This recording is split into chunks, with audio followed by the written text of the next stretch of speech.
Welcome to the podcast. Hey, Ricardo. Yeah. We got a project thing we're working on together. What do you mean? What the thing? Besides the usual doing True Friends Gaming. Oh.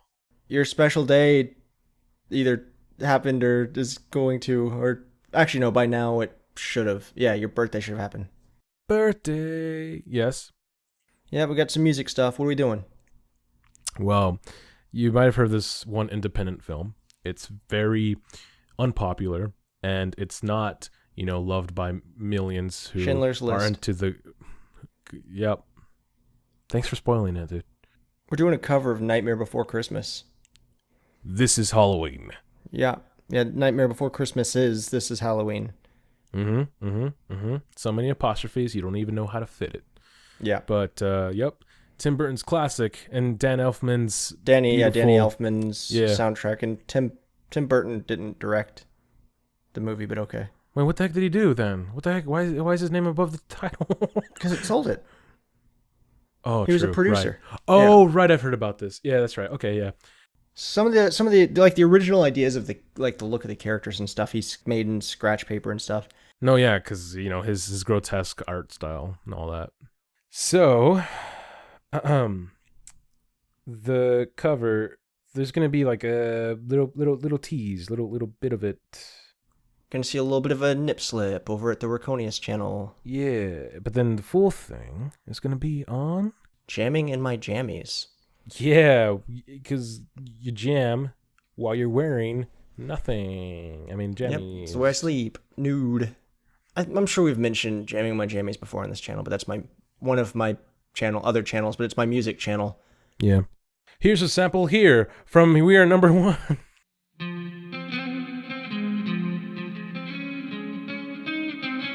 Why that one? Because that's my favorite. There you go.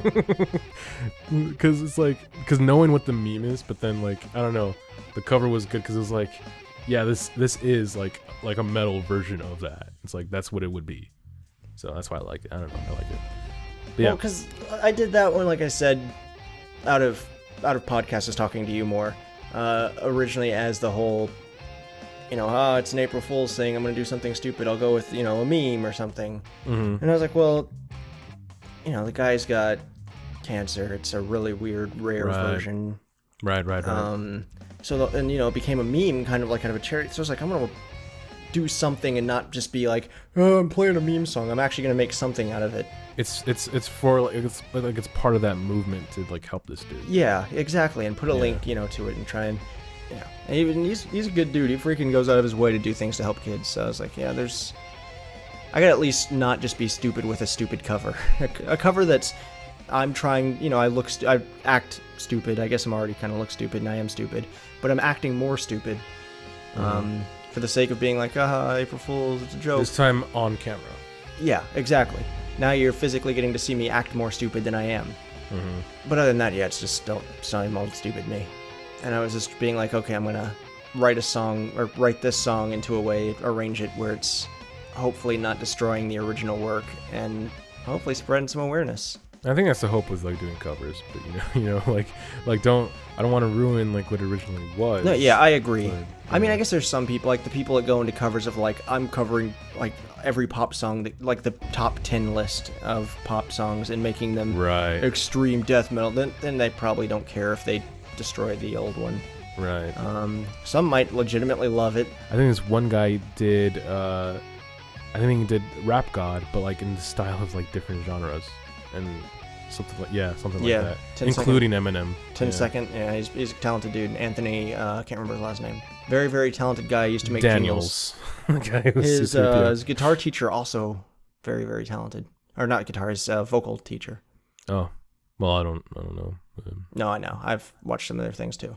The This Is Halloween cover is a little bit of it, little sniplet. I don't know if that's the right word. I don't know if that is a word. Will be on Raconius, and then the full version when we do that will be on Jamming in my jammies. Jamming in my jammies. Now let's not break that branding that you drew for me. Jamming in my jammies.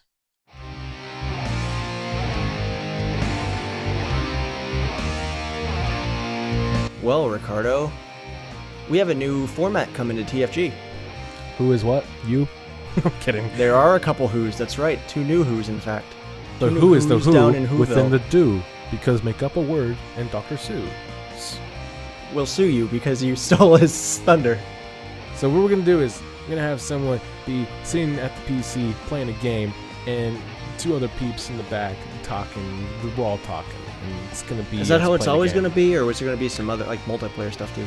There are gonna be some multiplayer things, and also, I mean, it might be interchangeable too, because not, there are some days where some people might be able to make it, some people might not. So it'd be like, just the format itself is something that's different at TFG because it's a local. That's the goal. Yeah, because I mean, that's whenever we started TFG like 6 years ago, the old True for Industries, we always talked about how it'd be cool to be able to do basically what we do now, but together as a group. Because I mean, whenever TFG started, we all were just streamers. We didn't do like gaming video, so it'd be like Kirk would play a game or Kevin would play a game, and the rest of us would watch the stream and commentate over it. And we've always been like, I wish we could do this with, it being in person. So now Ricardo's got, I guess, two friends that. This rhymes with true friends.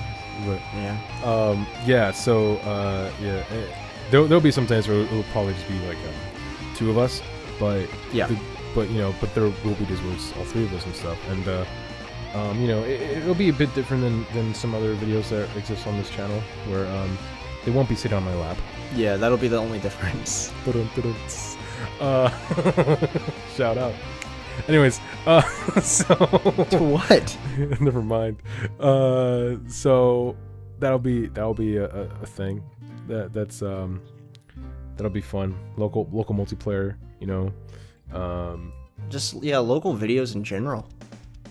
Yeah, so that'll be fun, and there, because I mean, yes, because we have the buddies, with like Saturday Morning Gamers, and there will still be like online multiplayer, because that is still, I think, because how it started, it's still probably going to be the bread and butter, right? That's what we're used to. Yeah, I mean, I'm still going to be 100% of the content. Somehow. Yeah.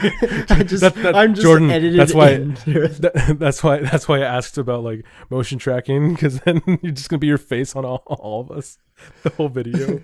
And so you have to like lip sync. I dub over everybody. Yeah. But yeah, so I mean, there's still gonna be the online multiplayer, but this is just a new avenue by which we could make content for you guys, and so that's the hope, is that we'll be able to make more and content. Plus, let's be honest, it's gonna be fun. Yeah, it'll be fun. Even if like no one watches it and it sucks and everybody hates it, if they did watch it, it'll be fun for our group. So I don't care.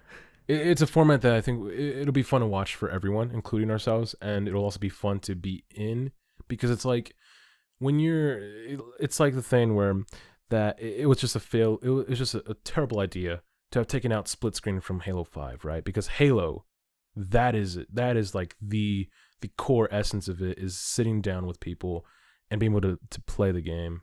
I always like kind of split thought screen that the appeal of gaming videos anyway. I know a lot of people are like there's some YouTubers that generally end up being bad at games, whether it be because they just suck at games or because they're too focused on commentary and it makes it a lot harder to play, or they know they're being recorded and it makes it a lot harder to play. Right. Whatever the reason, I'm not bothered by that. I like to think of it more as a personality thing where I'm watching the people more than what they're playing, at least if I like the channel. Right. It makes me think of like the multiplayer days of like, you'd either sit back and like watch one of your buddies play a game or sit back and play a game with them. And whenever you watch a group like that, I always think of it as like, it's like sitting back and watching your friend, play a game, even though they have no idea who you are, but you've watched them for 13 years. And you don't have to CG your friends anymore. Yeah, and I don't have to lie to my parents and say I have them. And you know what? There'll even be some episodes, and then, Jordan on Discord or someone on Discord joining us too if we play a game like that. So, hey. Plus, who knows, if I end up bringing some of the old boys around, there might be more local co-op stuff going on. Oh man, he's got boys. He's got sons and daughters. But a local battle between the boys and... The boys and the Browns. There's a reason for that. You guys will see when you see Justin and Josh. I'm kidding. I've seen Justin and Josh. No, I know. That's the joke. It's like when they do. When like anyone who views this. That's why I hired them. So yeah, I think that would be really fun. And then yeah, so Jordan will have his group of dudes, I'll have my group of dudes, and then there'll be times It'll where be my hey band. man, bet along. Oh man, your band, dude. That sounds so. Man, there's like a line I'm looking for that would heat this discussion. Yeah, it was really cool to have 10 years ago, back when I had my last band back in high school. Oh, I didn't know it was that long ago. Yeah, whenever I had my first band with Isaac, that was a decade ago. Oh man, it's been 100 years actually. Yeah, decade, 100 years.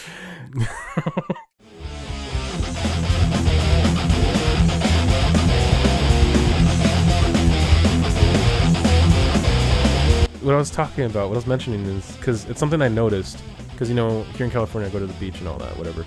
That's not true. That's like a thing. Sometimes I go.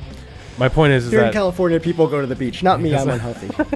No, I do go to the beach, just not like every day. But because from friends and stuff too, like what I've heard and what I've also seen and noticed is that people with like lighter skin, when they get sunburnt or tanned or whatever, sunburnt, not tan. When they get sunburnt, it's like a 3rd-degree burn almost, like with blisters and like, of course, the skin peeling is like a common thing regardless, but it's the blisters and stuff like that. I'm like dumbfounded because I'm not. The worst I've gotten is just skin peeling and it hurts. But like, yeah, you got that nice dark Latino skin. Yeah, I've got my little white boy pale skin, where, my family is very Irish. Okay. Very Irish, very German, very Scandinavian. Basically, with the exception of maybe German. Yeah. My entire family are extreme alcoholics, and as a result, God punishes us by burning our skin. Yeah.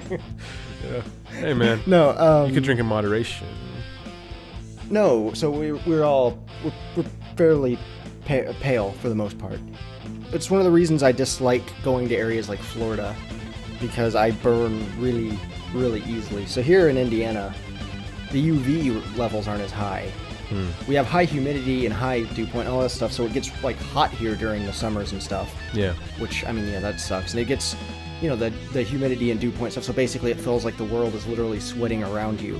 But in Florida, where the UV is so high, I just burn. And a lot of people are like, oh, you just need sunscreen, blah, blah, blah. It doesn't work necessarily. There's 2 things that people will overlook. Here's a little sunscreen tip for you, Ricardo. Okay. So a lot of times on like sunscreen bottles, like 75% block UV SPF, rays or whatever. SPF, SPF 100 or whatever. Like 90. that Jimmy Neutron episode where like they blocked out the sun with it. Yeah. But the thing that you also need to make sure to look for, even if it's a lower SPF level, is something that also blocks UVB rays. Yeah. UVA is, your standard what you get, but UVB will still get you even through the sunscreen. Okay. So as a very pale person, I can have 75% UVA, UVB, or UVA like alone, I'm going to get burnt. UVB, it actually really helps, and that's why when we were in Florida over the summer, like this summer, with the exception of a little bit on my forehead, I, whom the palest in my family, mind you, didn't get burnt. My brother-in-law, who's got much darker skin than me, he's probably around the same neighborhood as you in terms of, darker, okay, not like really dark skin, but darker skin. And he got burnt, to the point where he was, pulling off skin and blistering like you were talking about. Because that's the thing, I personally have never like really studied the label, because for me, I just need to put any on and I'm fine. But like, yeah, I've never really, so I don't know. I need to memorize it. So I didn't know about that, like UVA and UVB. I might have heard it somewhere, but it's not something that like I've kept in mind because it's not something they advertise. It's one of those things where it's like, it's just even SPF. like, SPF 80. Yeah. And it's like, well, I walked outside for 5 minutes and it looks like I got hit by a car. It's like McDonald's, like, hey, we got good burgers, but guess what? It'll kill you if you eat too much. But they don't say that. Yeah, I guess, but I guess it's a little more than that. It's because it's like, this is something that you put on you to protect you from the sun, but it doesn't have this that protects you from the sun. It's like a protective cream, like a thing that for zits, but it doesn't tell you that it could infect you until you read the bottle. Yeah. Yeah, it's like medicine. It's like the medicine that's like, for constipation, may cause diarrhea or constipation. This will help you with your cold, but guess what? It'll also give you cancer, maybe. Yeah. Like, but they don't. No, that's exactly what it is. It's crazy. Yeah. Yeah. So yeah, the sun for people as pale as me and people paler, it's pretty mean creature. Oh, like in Super Mario 3, the sun has an angry face. Yeah. Just like, hey, you're white. Okay. Just chases you. The sun is racist. How's it going, white boy? And oh no, pizza mia. Wait, what? Pizza mia? What? That's not a phrase. Why is Mario running from the sun? Because you do in Super Mario 3. You run away from the sun because it's like it attacks you. But why do you say pizza me? Pizza mia. It's like that's not a phrase. It's Mamma Mia or pizza. It's not both. Hey, paisanos, like in the cartoon. Like pizzeria. Oh, maybe that was like my subconscious. What? Like, It's a pizzeria. pizza mia, Oh, it's a pizzeria, pepperoni. Hey, Luigi. Yes, Mario. Wahoo!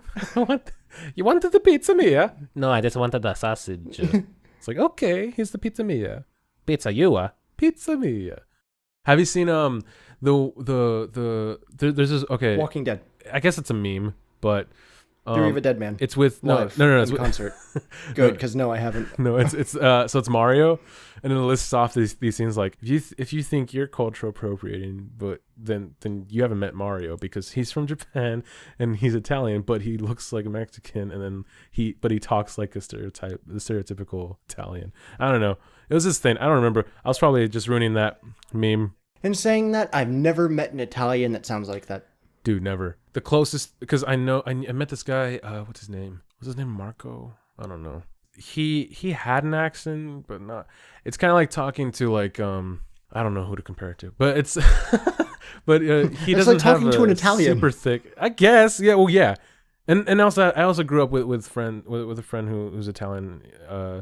But they grew up here, so they don't have an accent. So I don't know. Never really talked to a thick accent.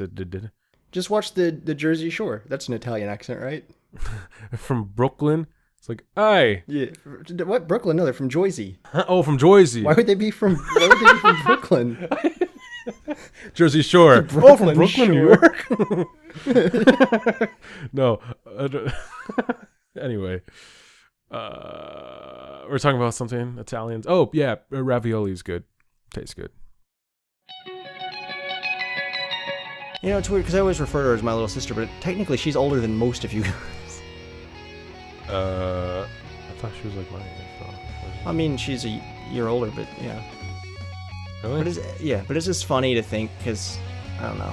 I guess there's a weird thing with like siblings where whenever you're younger, Yeah.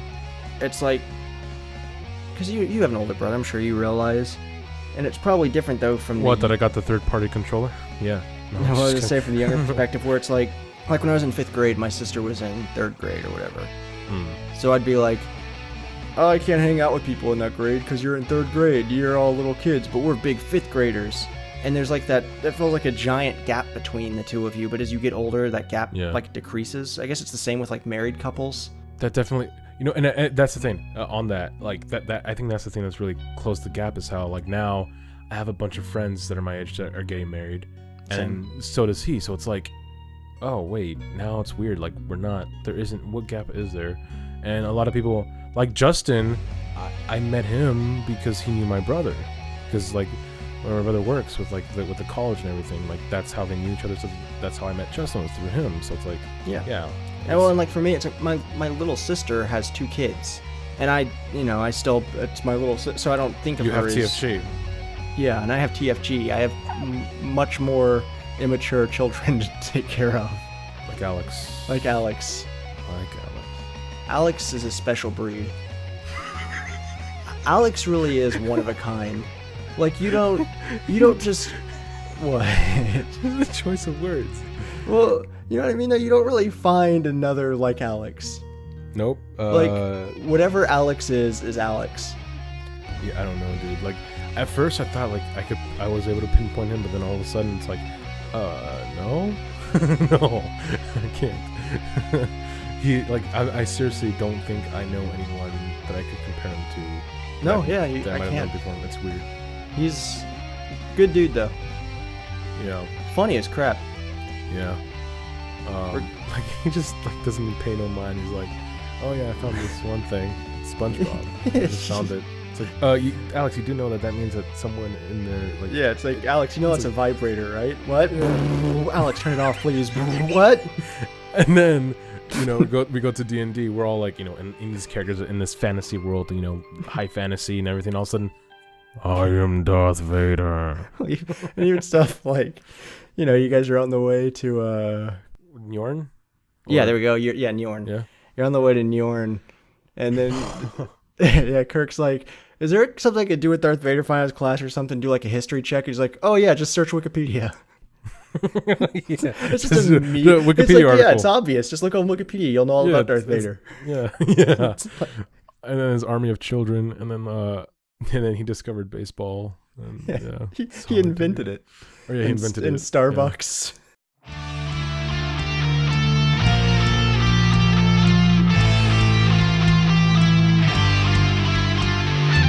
It was me and Ray, and we were just talking about like, hey, if we did some kind of like Assassin's Creed kind of story where it was like our family's actual heritage.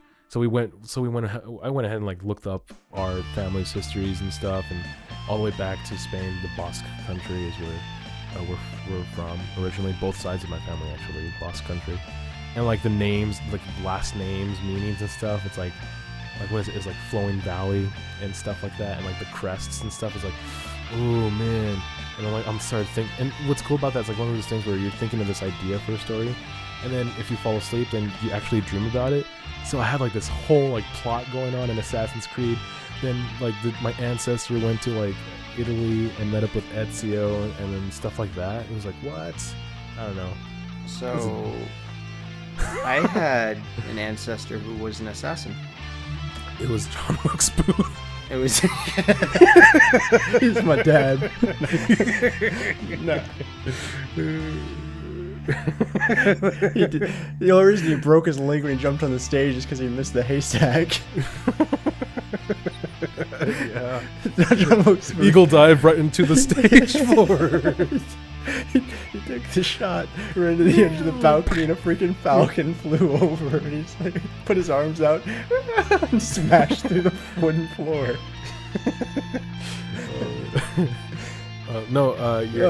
Your ancestor No, it was Oswald. assassin was Renatak Tintang from Assassin's Creed 3. No, but I had an ancestor who was an assassin. In what way though? Like, because I know the Creed part of it is totally fictional, right? Yes. Okay. He wasn't part of the Assassin's Creed, correct? No, Okay. he was just a literal assassin, and that's why they fled to the States and changed their surname to my current surname.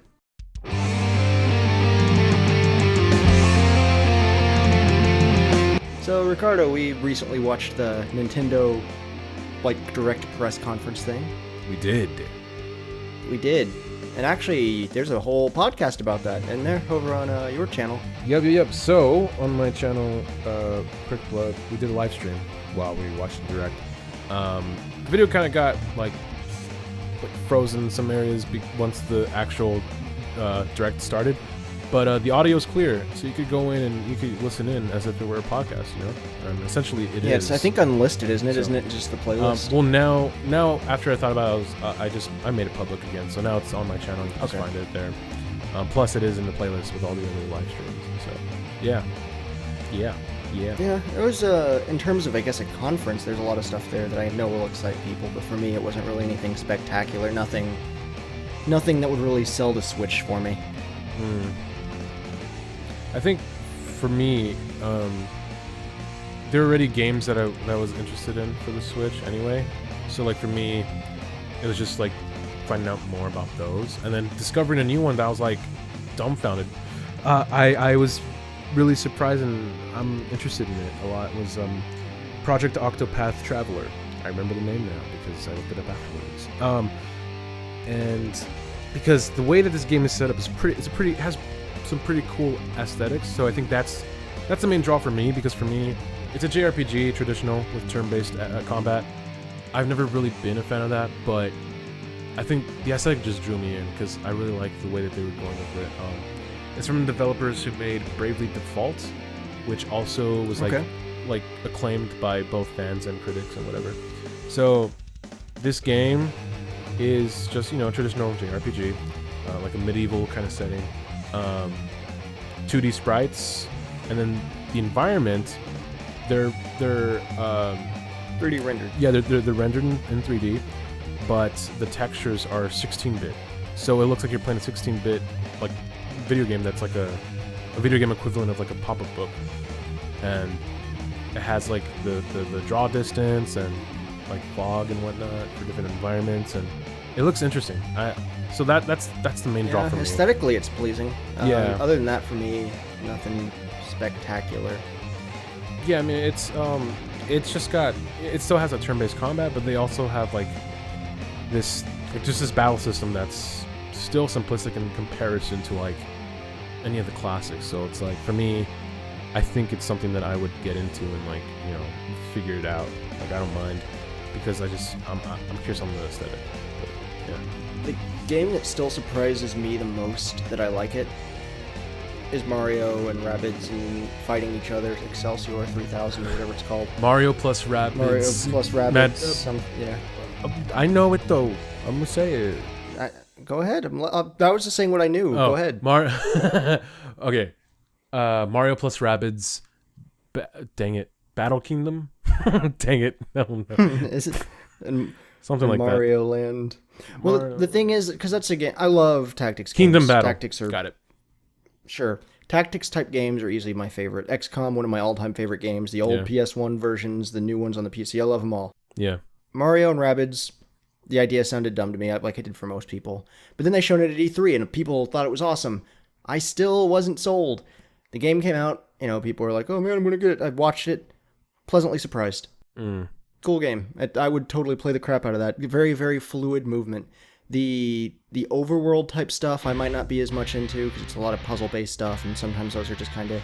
They feel like they might be there for the sake of taking up time more so than having a purpose. Mm-hmm. And I'd much rather just focus on the story and what's at hand. But that's just me on that. But yeah, as a whole, I think that'd be the game. If I had a Switch, I'd get that. And of course, you gotta, you know, play through a Zelda game. I always enjoy Zeldas, so I'm sure I would totally check out Breath of the Wild. Yeah, Breath of the Wild, I'm totally into. Well, you played it at the E3 launch. I played it at the E3 when the day they announced it or whatever. But but then, you know, they changed it a lot since. And then when it came out, my friend Jason, I went over his place because we played D&D there sometimes. And then so he got the Switch and he was playing it. And so I was just watching him play it. I'm like, even watching this game Sucked. it was just so fun because of how like you want to figure out what you just want to explore the world. Like, even as you're watching someone explore the world, like, you're like, wow, this place looks beautiful. Like I like it because of that. And you for love me, open world. that's like my thing with open world. If there's a story, of course I'll do the story, but like for me, it's just being able to just go around and explore this world. Like one thing that's like a big thing for me, so with like Final Fantasy 15, whatever the story, like some people, you know, they know there's flaws, and there are flaws, whatever, there's flaws in every story, but with Final Fantasy 15, the reason why I enjoy it and still play it is because of the world and like the designs and stuff. I'm so down for that, to just look at stuff. But yeah, if the world in that game is enough for you to be like, I love this game, then you really, really need to pick up The Witcher 3. Right. No, yeah, I'm sure. And then it was like the same deal with like, you know, with like Skyrim and Fallout. But yeah, Breath of the Wild, like, it's that plus the aesthetic choice of making it look like a watercolor painting. I really like that. So it's cell shaded, which is like I like that in games when it's done right. And then another game for the Switch that I'm curious about, I think it's curiosity above any other factor, is Super Mario Odyssey. Like, what the heck? Like, when they showed the first trailer, it just seemed so Sonic 06? Random, and there was, well, not Sonic 06, but like there was like no direction, because with Sonic 06 there was still a direction with where the story was going to be. With this, it's like what, like, just okay, this kind of level, then this kind of level, then this kind of level, this environment, and like it just seemed like just put together. But with Sonic 06, there was a consistency. I mean, yes, It was it's a when bad they game, shown the but- thing of Mario jumping rope with like real humans, and Yeah. they were yeah, like noticeably different. Like they're human proportions, and they're like Right. 3 feet taller than him, and Mario is Mario. And the first thing I thought of is like the opening of, well, I guess not the opening, because the opening, like cinematic, they at least, that was back before they still had time to work on stuff. But like the opening city level of Sonic 06, where it's like, here's real people, and here's Sonic the Hedgehog, and something looks wrong. yeah, But the difference is Mario is supposed to be a person, I thought. yeah. Well, and here's the thing that I thought it was like, oh, maybe it's just some different world where it's like a real world thing. But apparently, so the name of the city is called New Donk City. And because the girl from the original Donkey Kong game is there, Pauline. And so, I don't know, it's somehow tied to Donkey Kong, of course. It's called New Donk City. So it's like, it is in like the Mario universe, but the people there are normal looking people. It's really weird. I don't know. So that's what it is, curiosity, and then like the ability with like possessing stuff. And then Nintendo came back on like Twitter or whatever, and they're like, it's not possessing, it's called capturing. So since then, people will have like, it's a soul, right? It's like a spirit taking stuff over. it's this ghost character named Cappy, That's possessing. and it possessed Mario's cap, yes. And then So like 95% into the game, one of the things we're gonna have to do is like exercise the cap and then fight the main boss, which will somehow be Bowser. yeah, in like his wedding uniform. And yeah, because okay, somehow be Bowser, because that reminds me of something. In for the Wii U, for Super Mario World or Super Mario 3D World, the final boss with Bowser is just hilarious because it's like, because the main, because you know each Mario game that's like a main game has like a new special ability, a new special transformation. So Sure. the one for this one was a cat suit, like you're dressed like a cat, and then the final boss with Bowser is a cat Bowser. I'll send you an image, Jordan, because Nope. I'm done. yeah, hey, this was a podcast. You know, we got to talk about our thoughts on different, you know, whatever, animation, music, games, of course, games, TFG, but then also give you guys an insight on what's coming to TFG as a channel. You know, a new format. And then coming to, you know, to our content in general on YouTube with, you know, the music cover, and we got to cover that stuff, and yeah. Yeah, cool. and if you're somehow managed to watch this all the way through, thank you. If this video ends up being like 15 minutes, I will go ahead and say right now we are at the 2 hour, 52 minute, and 53 minute mark, exactly. There we go. 2 hours and 53 minutes. Man. So that'll give people an idea of how much I cut out. So I'm Jordan, or JKU390. I'm Ricardo or Riconius. And until next time, everybody, later. Tonight.